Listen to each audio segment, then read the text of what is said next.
আমার প্রিয় নবম শ্রেণীর ছাত্রছাত্রীদের জন্য আজ আমি নিয়ে এসেছি কালিদাসের লেখা নাট্যাংশ ধীবর বৃত্তান্তের বিশেষ আলোচনা নিয়ে। লেখক সম্পর্কে তোমাদের একটু প্রাসঙ্গিক তথ্য জানিয়ে রাখি। সংস্কৃত সাহিত্যে বাল্মীকি এবং ব্যাসদেবের পরেই যার নাম উচ্চারিত হয় তিনি স্বয়ং কালিদাস। কালিদাস 3টি নাটক লিখেছিলেন। তার মধ্যে বিশেষ উল্লেখযোগ্য, প্রথমেই সেই নাটকটির নাম বলছি, অভিজ্ঞান শকুন্তলম। দ্বিতীয় নাটক বিক্রমোর্বশীয়ম। তৃতীয় নাটক মালবিকাগ্নিমিত্রম। এছাড়াও তিনি রঘুবংশ, কুমার সম্ভবের মতো মহাকাব্যতুল্য কাব্যগ্রন্থ, এমনকি মেঘদূত, ঋতুসংহার নামে 2টি খণ্ডকাব্য রচনা করেছিলেন। তোমাদের পাঠ্যাংশের উৎস সম্পর্কে জানিনি কোথা থেকে ধীবর বৃত্তান্ত পাঠ্যাংশটি নেওয়া হয়েছে, জেনে রাখো তোমরা, বিশেষভাবে মনে রাখবে। কালিদাসের অভিজ্ঞান শকুন্তলম নাটকের 6ষ্ঠ অঙ্ক থেকে এই ধীবর বৃত্তান্ত নাট্যাংশটি নেওয়া হয়েছে, আর এটিকে বাংলায় তর্জমা করেছেন সত্যনারায়ণ চক্রবর্তী।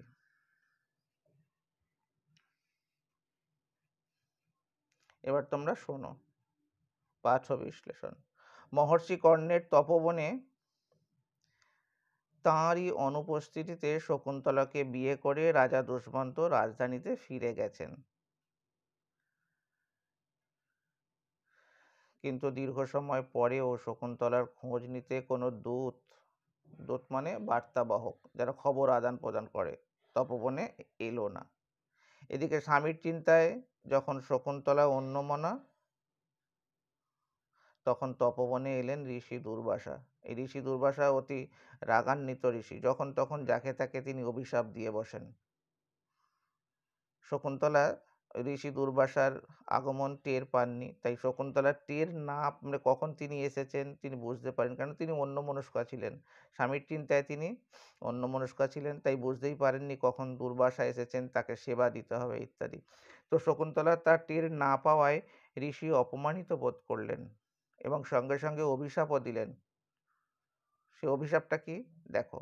অভিশাপ তিনি বলছেন, যার চিন্তায় সে মগ্ন, অর্থাৎ শকুন্তলা যার চিন্তায় মগ্ন সেই ব্যক্তি, অর্থাৎ যাকে তিনি নিয়ে ভাবছেন, অর্থাৎ রাজা দুষ্মন্ত, সেই ব্যক্তি শকুন্তলাকে ভুলে যাবেন। যদিও এটা সত্যিই তিনি ভুলে গিয়েছিলেন। শেষ পর্যন্ত সখী প্রিয়ংবদার অনুরোধে ঋষি বললেন,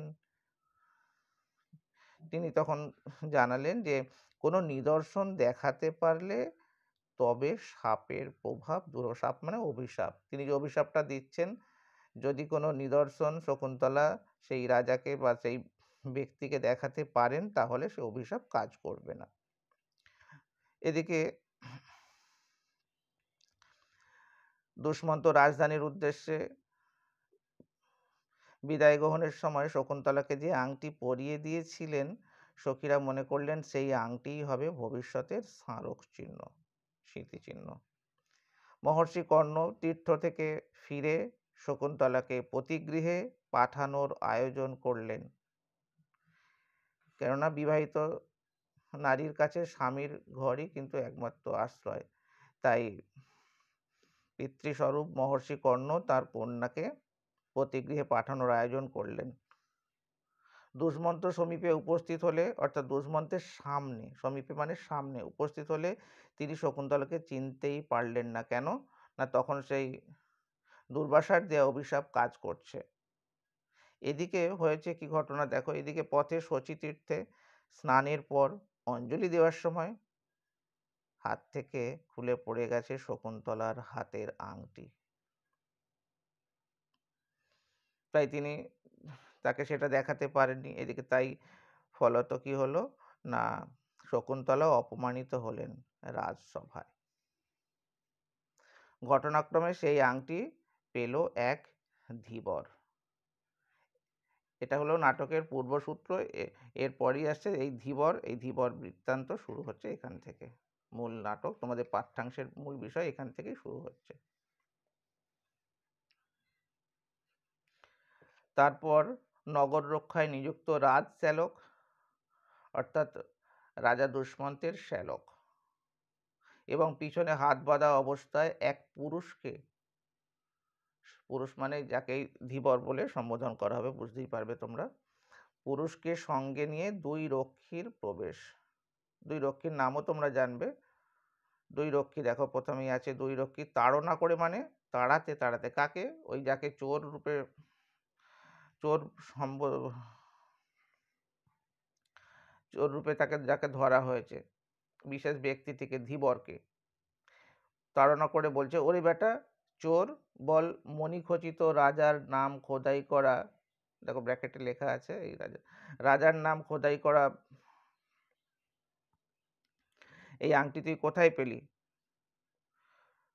সে তখন পুরুষ ভয় পাওয়ার অভিনয় করে বলছে, আপনারা শান্ত হন, আমি এরকম কাজ করিনি। এরকম কাজ মানে চুরি, অর্থাৎ আমি চুরি করিনি, এটা আমার চুরি করার দ্রব্য নয়। প্রথম রক্ষী তখন জানাচ্ছেন, তবে কি তোকে সৎ ব্রাহ্মণ বিবেচনা করে রাজা এটা দান করেছেন? তুই চুরি করিসনি তো কোথা থেকে পেলি? তোকে কি রাজা দান করেছেন? তুই একজন সৎ ব্রাহ্মণ। সৎ ব্রাহ্মণকে অনেকে অনেক কিছুই দান করে থাকেন, তো রাজা তোকে সৎ ব্রাহ্মণ বিবেচনা করে কি দান করেছেন? পুরুষ তখন বলেন, আপনারা অনুগ্রহ করে শুনুন, আমি একজন জেলে চক্রাবতারে থাকি। চক্রাবতার একটা জায়গার নাম, আমি চক্রাবতারে আমি থাকি।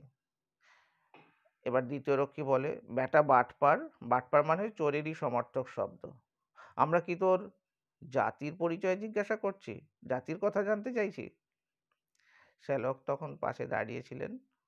শ্যালক তখন প্রথম রক্ষী সূচককে উদ্দেশ্য করে বলে, একে সূচক, একে পূর্বাপর বলতে দাও, অর্থাৎ ও কি বলতে চাইছে ওর বক্তব্যটা তোমরা শোনো, পূর্বাপর বলতে দাও, মধ্যে বাধা দিও না। রাজশ্যালকের কথা মতো দুই রক্ষী চুপ করে গেলেন এবং বললেন, তা আপনি যা আদেশ করেন। হ্যাঁ বল, কি বলছিলি?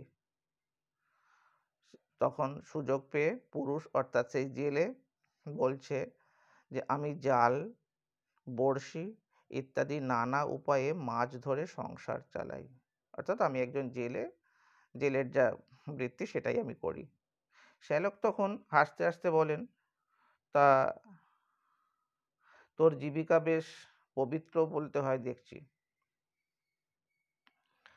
পুরুষ তখন বলেন, শুনুন মহাশয়, এমন বলবেন না, এমন বলবেন না, যে বৃত্তি নিয়ে যে মানুষ জন্মেছে সেই বৃত্তি নিন্দনীয় হলেও তা পরিত্যাগ করা উচিত নয়। জানবেন যে বেদজ্ঞ ব্রাহ্মণ স্বভাবে দয়াপরায়ণ হয়েও যজ্ঞ পশুবধের সময় নির্দয় হয়ে থাকেন। পশুবধ নইলে তো করা যাবে না। যখন পশুবধ করেন, পশুটাকে কিভাবে মারেন, নির্দয় না হলে তিনি মারতে পারবেন না, সেটাই বলছেন। অনেকে অনেক কিছুই, কারণ সেটা তার পেশা, জন্মগত পেশা, সেটা তাকে করতেই হবে, সেটাকে তিনি অমান্য করতে পারেন না। যাই হোক, শ্যালক তখন বলছে, তারপর তারপর বল বল বল। পুরুষ তখন বলছেন সুযোগ পেয়ে, একদিন একটা রুই মাছ যখন আমি খণ্ড খণ্ড করে কাটলাম, তখন সেই মাছের পেটের মধ্যে মণিমুক্তায় ঝলমলে এই আংটিটা দেখতে পেলাম। পরে সেই আংটি বিক্রি করার জন্য যখন লোককে দেখাচ্ছিলাম, তখন আপনারা আমায় ধরলেন। এখন মারতে হয় মারুন, আর ছেড়ে দিতে হয় ছেড়ে দিন। কিভাবে এই আংটি আমার কাছে এলো তা বললাম।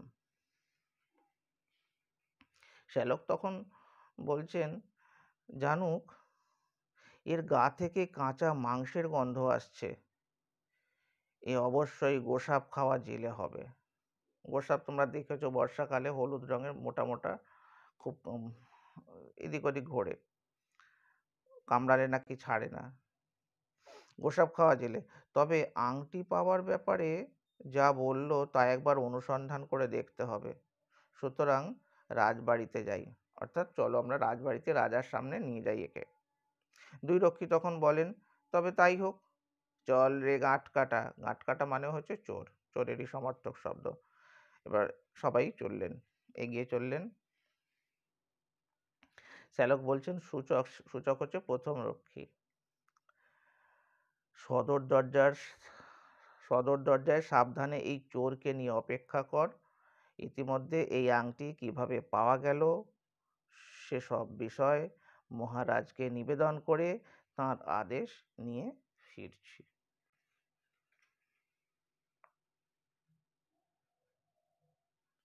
তোমাদের জানিয়ে রাখি, চ্যানেলে তোমরা নতুন হলে অবশ্যই সাবস্ক্রাইব করে নিও, আর তোমাদের কোন পাঠ্যাংশের ভিডিও লাগবে আমাকে জানিও।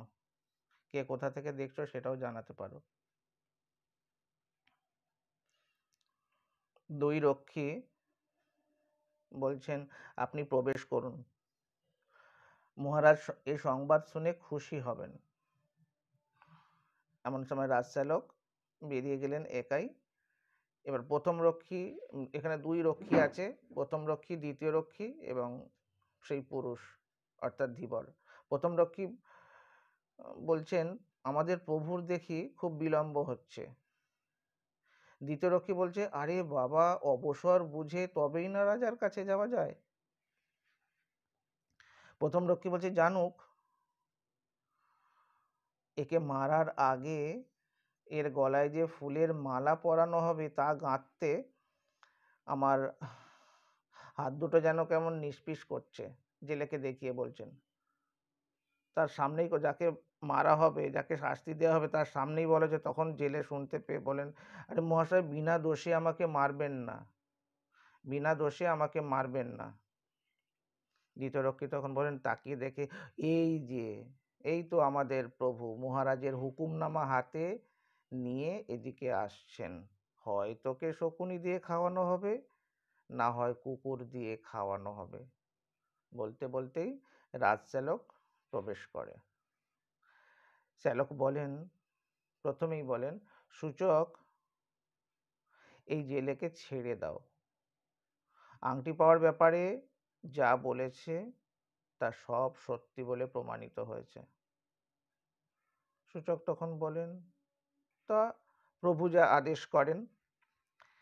দ্বিতীয় রক্ষী বলেন, এই জেলে জমের বাড়ি থেকে আবার ফিরে এলো, জমের বাড়ি গিয়ে আবার ফিরে এলো, আর সেই সঙ্গে জেলের হাতের বাঁধন খুলে দিল। পুরুষ মানে ধীবর, শ্যালককে প্রণাম করে প্রভু সম্বোধন করে বলেন, আজ আমার সংসার চলবে কিভাবে? শ্যালক তখন বলেন, মহারাজ আংটির মূল্যের সমান পরিমাণ এই অর্থ খুশি হয়ে তোমায় দিয়েছেন বলে তিনি জেলেকে টাকাটা দিলেন। আর সেই পুরুষ টাকা নেওয়ার আগে প্রণাম গ্রহণ করে, এই যে প্রণাম করে টাকাটা গ্রহণ করে। রাজশ্যালককে প্রণাম করেন, তারপর টাকাটা হাতে নেন এবং বলেন, দেখো, প্রভু সম্বোধন করে বলছেন যে আমি অনুগৃহীত হলাম, অনেক উপকৃত হলাম, রাজার অনুগ্রহে, রাজার কৃপায় আমি উপকৃত হলাম। সূচক বলছে সঙ্গে সঙ্গে, এ কি যাতা অনুগ্রহ! এ যে একেবারে শুল থেকে নামিয়ে একেবারে হাতির পিঠে চড়িয়ে দেওয়া হলো। শুল থেকে নামানো মানে মানে একদম মৃত্যুর দ্বার থেকে ফিরে একেবারে হাতির পিঠে চড়া। হাতির পিঠে সবাই চড়ে না, একদম বড়লোক হয়ে গেলি রে। তো ওদের হিংসে হচ্ছে তাই। জানুক বলছে, হুজুর, যে পরিমাণ পারিতোষিক দেখছি, পারিতোষিক হচ্ছে পরিতোষ সহকারে যা দেওয়া হয় তাকেই আমরা পারিতোষিক বলি, তাতে বোঝা যাচ্ছে যে আংটিটা রাজার খুব প্রিয় ছিল। শ্যালক বলছেন, দামি রত্ন বসানো বলেই আংটিটা রাজার কাছে মূল্যবান মনে হয়েছে, এমনটা কিন্তু আমার মনে হয়নি। সেই আংটি দেখে মহারাজের কোনো প্রিয়জনের কথা মনে পড়েছে। অর্থাৎ বুঝতেই পারছো, আংটি দেখে তার প্রিয়জন শকুন্তলার কথা তার মনে পড়েছে। আর স্বভাবত রাজা গম্ভীর প্রকৃতির হলেও মুহূর্তের জন্য রাজা বিহ্বলভাবে চেয়ে রইলেন ওই আংটির দিকে, কেননা আংটিটা দেখে তার শকুন্তলার মুখ মনে পড়েছে। সূচক তখন জানাচ্ছেন, আপনি তাহলে মহারাজের একটা সেবা করলেন বলতে হয়। সঙ্গে সঙ্গেই জানুক বলেন, আরে তুই তার চেয়ে বল, এই জেলের সেবা করলেন। এমনকি জেলেকে হিংসায় ভরা দৃষ্টিতে দেখলেন। পুরুষ তখন বলতে থাকেন, মহাশয়, এই পারিতোষিকের অর্ধেক আপনাদের ফুলের দাম হিসেবে দিচ্ছি, ফুলের দাম হিসেবে দিচ্ছি। জানুক তখন বলেন, এটা তুমি ঠিকই বলেছ, এটা তুমি ঠিকই বলেছ। আর শ্যালক বলেন, শোনো ধীবর, এখন থেকে তুমি আমার একজন বিশিষ্ট প্রিয় বন্ধু হলে। দেখো এখানে লেখা আছে সংক্ষেপিত এবং সম্পাদিত, তর্জমা করেছেন সত্যনারায়ণ চক্রবর্তী। এটা শর্ট প্রশ্নের জন্য উপকারী, তোমাদের আসতে পারে, লাগবে। ভিডিওটা শেষ পর্যন্ত দেখার জন্য তোমাদের সবাইকে অসংখ্য ধন্যবাদ। ভিডিওটা যদি তোমাদের ভালো লেগে থাকে বন্ধুদের মাঝখানে ছড়িয়ে দিও শেয়ার করে।